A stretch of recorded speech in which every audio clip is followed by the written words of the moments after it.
سلام دوستان، ویدیویی رو با عنوان اعجاز گنج حضور تقدیم حضورتون میکنم.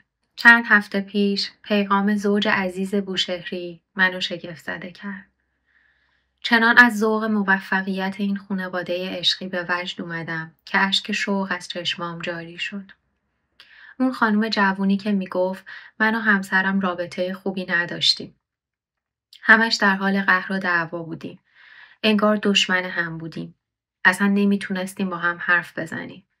فضای خونه سنگین بود. خونه‌ای که توی اون یک پسر بچه مدام شاهد کشمکش پدر و مادر جوون خودش بود. و حالا با اعجاز گنج حضور، با اعجاز مولانا، دیو از این خونه رفت و فرشته در آمد. همسر اون خانوم که 20 سال معتاد بود و حالا با معجزه گنج حضور به بیان خودش در یک لحظه دیگه لب به هیچ چیز نزد. اون یک لحظه شیرینی که بارها با شنیدن اون از تعداد زیادی از بینندگان مصرف کننده قلب هامون از خوشحالی به تپش افتاد. ای جماعتی که به جوون 33 ساله‌ای که با مولانا مشغوله میگید مولانا به درد تو نمیخوره. این کارا برای تو نون آب نمیشه. بچسب به زندگیت و برو دنبال پول بیشتر. پولاتو جمع کن یا جاهای دیگه خرج کن.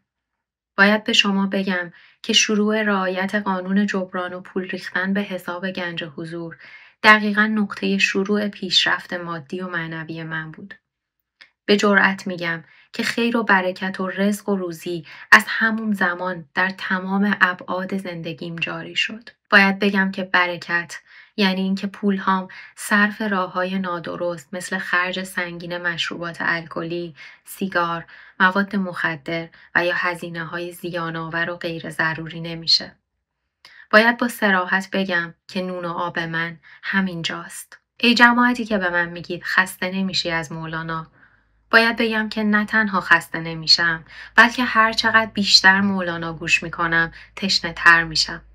چرا که آموزش مولانا بیشک اقیانوسی از عشق و آگاهیه. اون زوج بوشهری دیگه از هم خسته نمیشن. حالا حرف همدیگر رو میفهمن و درک میکنن. با هم حرف برای گفتن دارن. چون هر دو به یک جای واحد که هوشیاری اصیل و بی‌نهایت و ابدیه وصل شدن.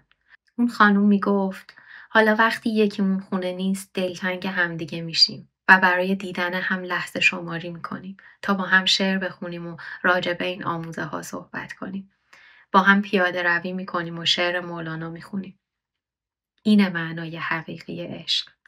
این یعنی وصل شدن دو روح به اقیانوس عشق و خرد. اینه معنای حقیقی خوشبختی. این زوج کودکی افسرده داشتن که با تغییرشون کودک هم سریع تغییر کرد و با معجزه مولانا اون خونه بوی عشق و گرمای زندگی رو گرفت. ای عزیزانی که به من میگید سن ازدواجت داره میگذره تا دیر نشده ازدواج کن و لگد به بخت خودت نزن. باید به شما بگم که سرنوشت شیرین و بخت و اقبالم رو با یاری بزرگم مولانا در درون خودم یافتم. و دیگه گدای خوشبختی از فرد دیگه ای نیستم. برای من خوشبختی که جمع نام می نهد زندگی با من ذهنی و بدبختی محضه. من چرا باید به باورای شرطی شده جمع تن بدم؟ باورایی از این قبیل که اقبال و کعبه آمال لزوماً در داشتن همسره.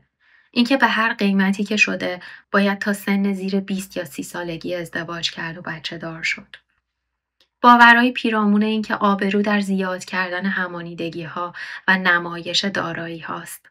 باید بگم که تعریف مولانا از آبرو کاملا مخالف باور جمعه. ای کسانی که میگید با گنج حضور تعادل زندگی تو از دست دادی. باید بگم که آقای شهبازی به من یاد داده که تعادل رو در 4 بعدم حفظ کنم. تمام وقت سر کار میرم. باشگاه میرم و ورزش میکنم. به طبیعت و ماساژ میرم. برای خانواده‌ام وقت میذارم. با دوستان معنویم معاشرت دارم و با این عاشقان کیف میکنم. با خودم و در کنار خودم از زندگی لذت میبرم و بیشتر وقتم صرف خلوت، خودسازی و فراگیری آموزش اصیل معنوی میشه. این که میبینید برای من تعریف تعادله. درسته که من از سن 26 سالگی وارد جمعیت اقلیت جهان شدم. یعنی جمع انسان‌هایی که روی خودشون کار میکنن و تمام هم و غمشون کار روی خود، تبدیل و خدمت به دنیاست. در جواب جمع که به من میگه روابط اجتماعی نداری، باید بگم که دوستی این خویشان عشقی با تعداد اندک رو با یک دنیا جمع من ذهنی عوض نمی‌کنم. هر بار که با اونا صحبت کردم و در معرض ارتعاششون قرار گرفتم، تبدیلی در من صورت گرفت و منظور والای وجودم در این جهان رو پررنگ‌تر درک کردم. هر بار که لبه پرتگاه یا در باطلاق گرفتار شدم، این فرشته های عاشق دستمو گرفتن و با قدرت الهیشون منو بیرون کشیدن. من چرا باید این جمع رو رها کنم و طلای خالص درونم رو که با سالها زحمت و تلاش به دست آوردم به صحبت و همنشینی خائن امانت بدم؟ صحبتت چون هست ذره دهدهی، پیش خائن چون امانت می نهی. چرا باید از دم گرم این عاشقان دور شم و با همنشینی منهای ذهنی سرد و خالی شم؟ در رخ عشق نگر تا به صفت مرد شوی. نزد سردان منشین که از دمشان سرد شوی. ای عزیزانی که خیلی با هم حرف مشترکی نداریم و در جمعهاتون شرکت نمی کنم. منو به تمسخر میگیرید و میگید با گنج حضور افسرده شدی. معنای افسردگی و بی‌تعادلی برای جمع، گوش ندادن به اخبار و دردهای دنیا، ندیدن فیلم و سریال، گوش نکردن به موسیقی‌های دردافزا، شرکت نکردن تو مهمونی‌ها و دور همیا و در عوض ساعت‌ها تو گوشه خلوت نشستنه. باید بگم که میل و طلب برای ساعت‌ها صرف زمان برای خلوت و خودسازی و خدمت، عنایتیه که زندگی نصیب ما کرده. اینکه تمام فکر و ذکر کسی راه‌های خدمت رسانی در راه بیداری جهان با مولانا باشه، سعادتیه که زندگی به اون ارزانی داشته. اصلاً منظور زندگی همینه که ما فراموش کردیم. قعر چه بگزید هر که عاقل است، زان که در خلوت صفاهای دل است. باید بگم که مولانا منو بینا و شنوا و خوش و شاد کرده. اما هر بار که تحت نفوذ نیروی جمع قرار میگیرم ناخوش احوال میشم و من راهی ندارم جز این که این چراغی رو که مولانا در دلم روشن کرده از چشم نامحرمان به زیر دامنم نگه دارم و اونو از بادهای سرد کننده و دمندگان بر این گره ها حفظ کنم. چراغ است این دل بیدار، به زیر دامنش میدار. از این باد و هوا بگذر، هوایش شور و شر دارد.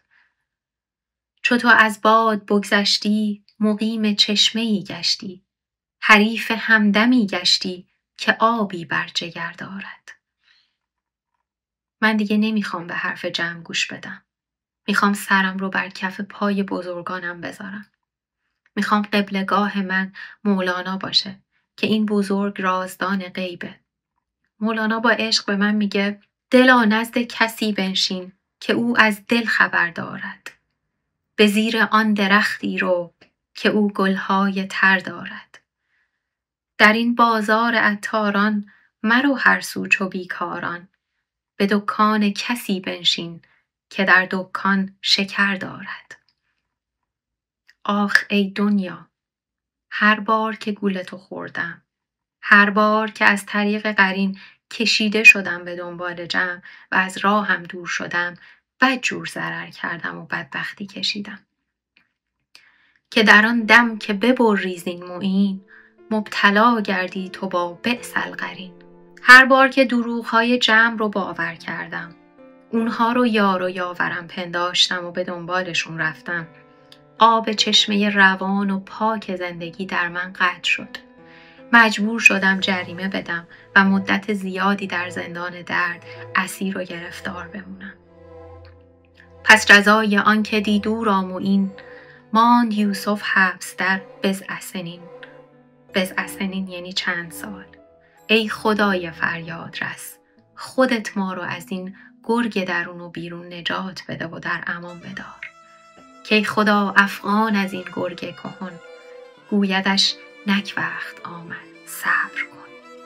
داد تو وا خواهم از هر بی خبر، داد که دهد جز خدای دادگر.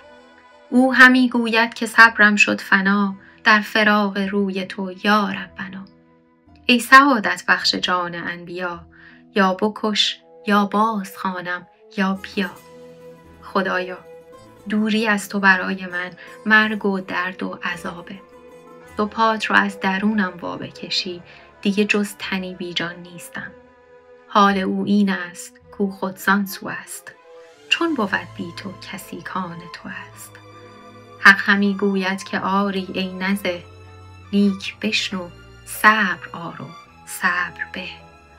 صبح نزدیک است خامش کم خروش، من همی کوشم پی تو، تو مکوش.